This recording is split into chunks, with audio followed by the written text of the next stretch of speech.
नमोऽस्तु सूर्याय सहस्ररश्मये सहस्रशाखान्वितसम्भवात्मने सहस्रयोगोद्भवभावभागिने सहस्रसङ्ख्यायुगधारिणे नमः।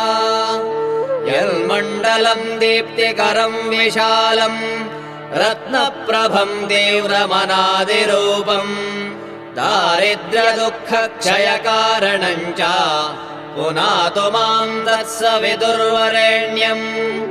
यन्मण्डलम् देवगणैः सुपूजितम् विप्रैः स्तुतम् भावनमुक्तिकोविदम् तम् देवदेवम् प्रणमामि सूर्यम् पुनातु माम् तत्सवितुर्वरेण्यम्।